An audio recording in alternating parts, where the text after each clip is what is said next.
Hello, I'm Bella, and I'm 31 years old. I currently stay at home managing our household duties.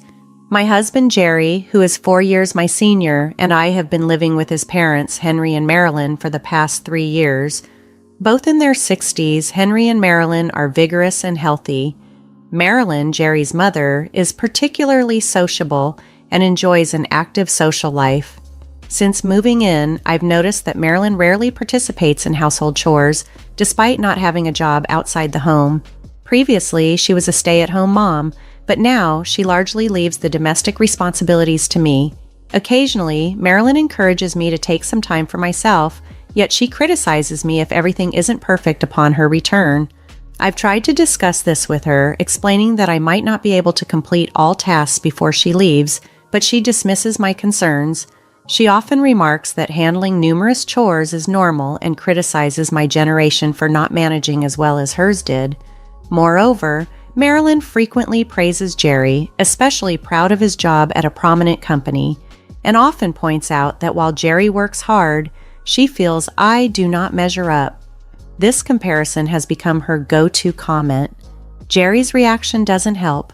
During meals when Marilyn complains about my efforts, he merely responds with an indifferent, "Oh, really?" which shows little support. Initially, I admired Jerry for his maturity given his age, but now I often feel relegated to the role of a housekeeper, even when I work tirelessly into the night. The situation has become increasingly challenging, and I wish Jerry would stand up for me more, as it seems he does not see the extent of my contribution to our home. He doesn't confront me directly. Instead, he tosses laundry at me, aiming for my face, and curtly tells me to handle that too. I regret marrying him because he's changed so much since our wedding.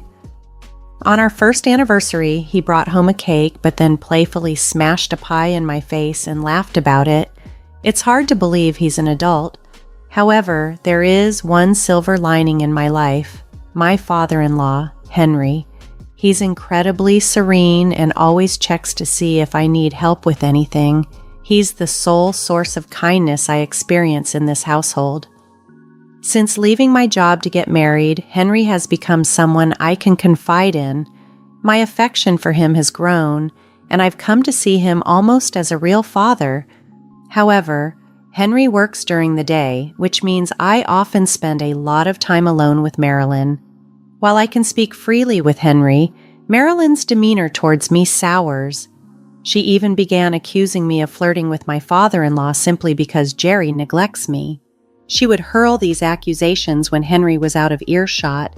I tried to deny it, but she dismissed my words, mockingly asking if she had touched a nerve, always ready with a biting retort. Our conversations never seemed to go anywhere. I brought up these issues with Jerry, hoping he might understand it was just Marilyn's unfounded suspicions, but he just laughed it off, joking that I was now interested in older men too. It was painfully clear that nothing would change. I never expected him to start doing chores or to stop Marilyn's mockery, but I also never imagined he would react like this. It was a significant shock, leaving me feeling increasingly out of place in their home. One summer day, Marilyn began discussing plans for a family trip during Jerry's summer break. Initially, I thought Marilyn's suggestion for a family trip was just her usual enthusiasm for outings, but then she caught me off guard by asking if I wanted to join. I hadn't expected an invitation and thought they might leave without me. When I hesitated, Marilyn's expression turned suspicious, and she questioned whether I wanted to go or not. Her sudden invitation made me uneasy. I couldn't figure out her motive, and I was worried about how she might react if I declined.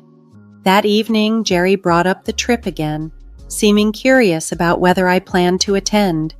I mentioned I was invited, and his reaction took me by surprise.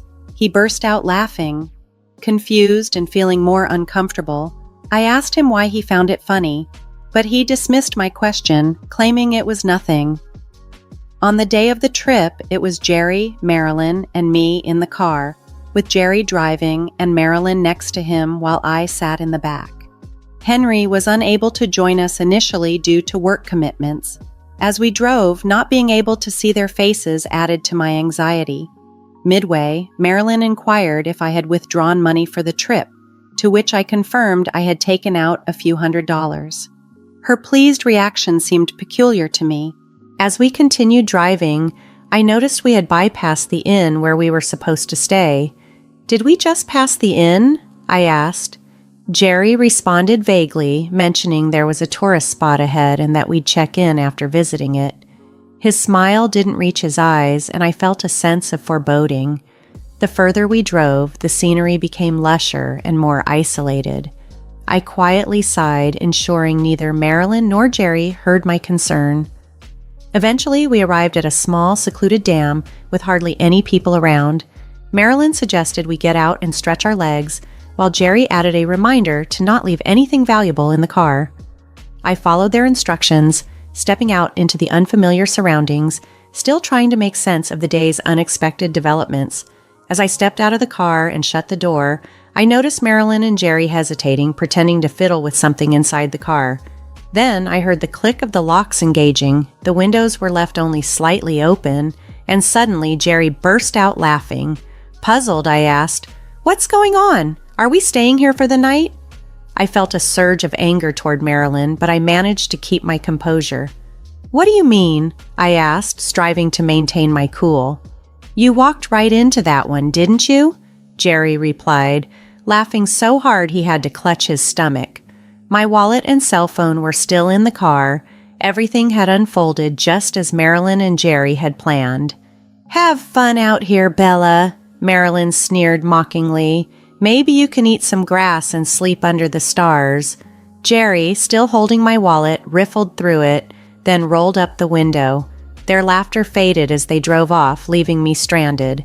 Standing alone, feeling the heat, I muttered to myself, "Well, this is just great."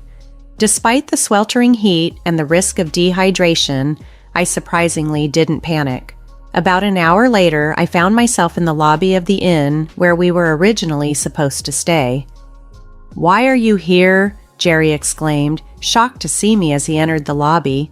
"Are you a ghost? Did something happen at the dam?" He looked utterly bewildered.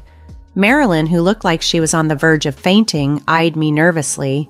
I considered playing along and pretending to be a ghost just to tease them, but decided against it.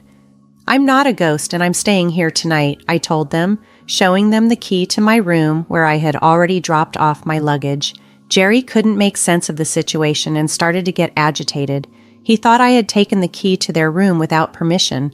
"What are you doing? Give it back," he demanded, reaching for the key aggressively. However, I was prepared for their antics this time, and I stood my ground, ready to confront whatever came next. Just then, a man stepped forward and firmly grasped my husband's hand. "Sir, please refrain from causing a disturbance here," he said with authority. He was about the same age as Henry, but with a stronger build and taller stature, which made him appear more commanding than my middle-aged, slightly overweight husband. "Who are you? Are you staff here? You can't just interfere with a guest like this. I'll sue you for assault," Marilyn shouted at the man who intervened.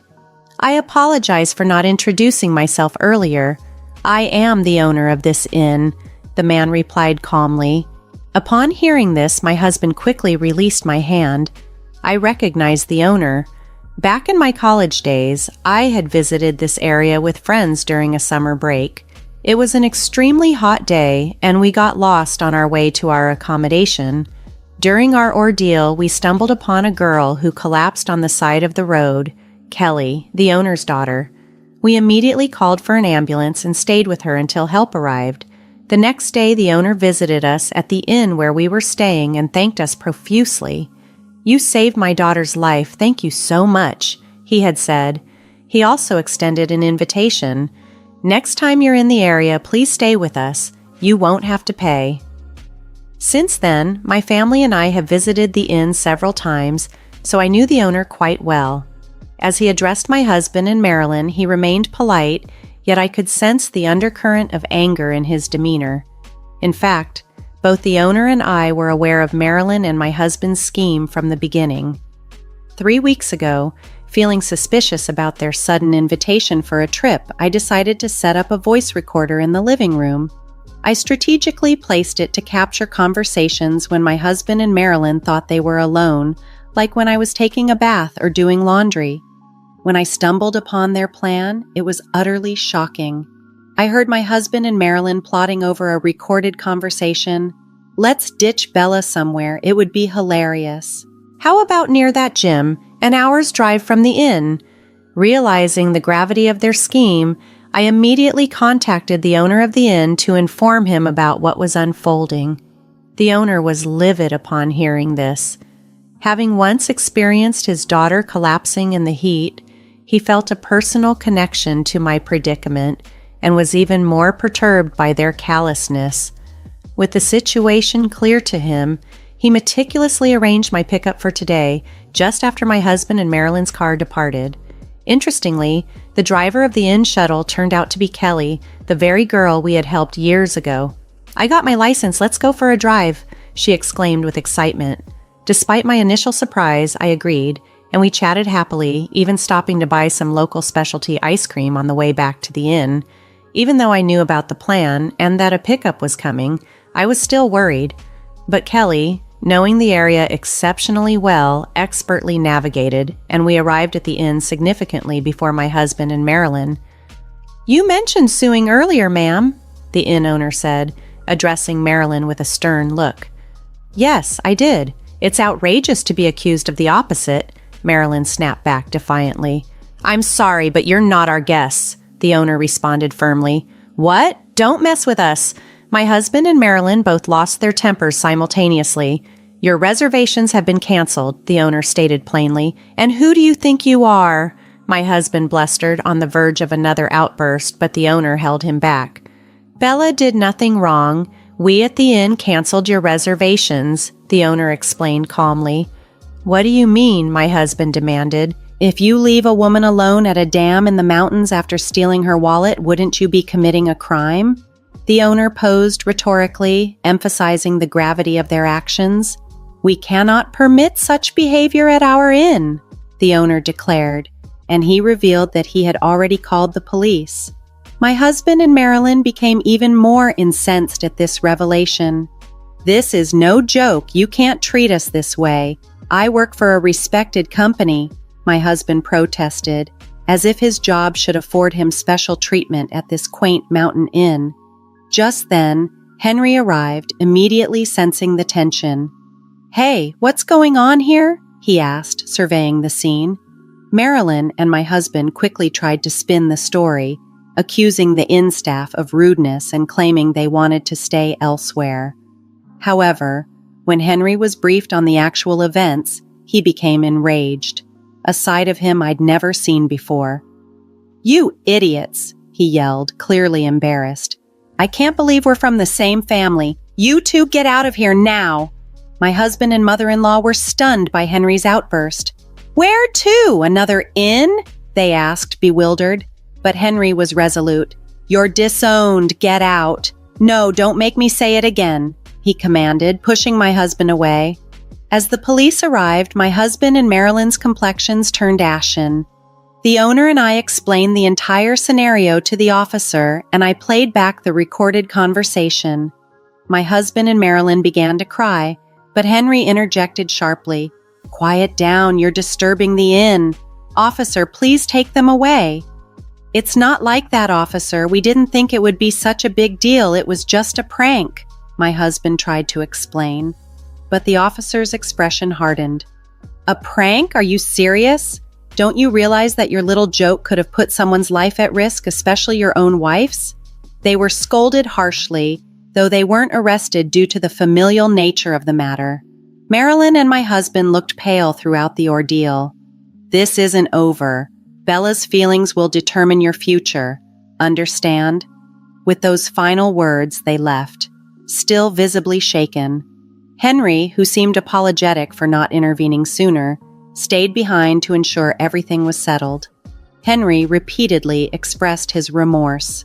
"I'm sorry. I can't apologize enough for not noticing the unpleasant experiences you have been having and the terrible ordeal you went through today." He also extended a deep apology to the inn owner for the trouble caused by his family's actions. Interestingly, it turned out that the inn owner, who also runs several other businesses, is a client of the company where Henry works. Unaware of this connection, my husband had earlier boasted about his position at a prominent company, adding another layer of embarrassment to the situation. I was relieved that I had uncovered my husband and Marilyn's plan in time, but it was also a sobering reminder of what might have happened if I hadn't been vigilant. I hoped that being reprimanded by the police would help them realize the gravity of their actions. After returning from the inn, I decided to divorce my husband and sought a significant settlement, hoping this experience would be a lesson for them to refrain from hurting anyone else. In a surprising twist, Henry and Marilyn also ended up divorcing. Henry severed all ties with my ex-husband, kicking him out of the house because of the incident. Furthermore, my ex-husband was advised to resign from his job, as his behavior at work had also been problematic for some time. Just as he had mistreated me, he had been harsh with his colleagues and engineers, and the HR department had already been contemplating action against him. Reflecting on my actions, I was disappointed that I had, to some extent, mirrored such negative behavior. Now unemployed, my ex-husband struggled to find another job. Despite his age, he lacked a solid track record for managerial positions at his previous company and found it difficult to explain his departure. Marilyn, too, was kicked out by Henry and sought refuge with relatives, returning to her parents' home. These developments marked a significant turn of events, highlighting the consequences of their actions and the importance of integrity in both personal and professional life. Concerns linger about Marilyn's penchant for spending and traveling. Her relatives worry she might deplete their savings if she were to move in with them. Given that she's still in good health, it might be prudent for her to consider securing a part-time job to support herself and mitigate such concerns. Meanwhile, I've moved out of my in-laws' house and now live independently nearby. I maintain a friendship with Henry and occasionally seek his advice on work-related issues. This marks a new chapter in my life, a shift from my previous role managing household duties and caring for children to embracing new professional opportunities. During my job search, the owner of a company reached out to me. Aware of my recent challenges, he expressed concern and offered me a position at his firm. It seemed he was eager to help me find a stable footing within his organization. I accepted his offer with gratitude, touched by his kindness. In our conversations, he insisted that his company was the one grateful to have me. It felt like a full-circle moment, repaying a past favor, and now it was my turn to contribute positively. The company he introduced me to is well known and highly regarded for its treatment of employees, a pleasant surprise indeed. Interestingly, this company operates in the same industry that my ex-husband used to boast about, yet it's significantly larger. Everyone at my new workplace is friendly, making my daily experiences far more enjoyable than the times marred by marital strife. This new beginning has been invigorating, allowing me to leave behind the past and look forward to a promising future.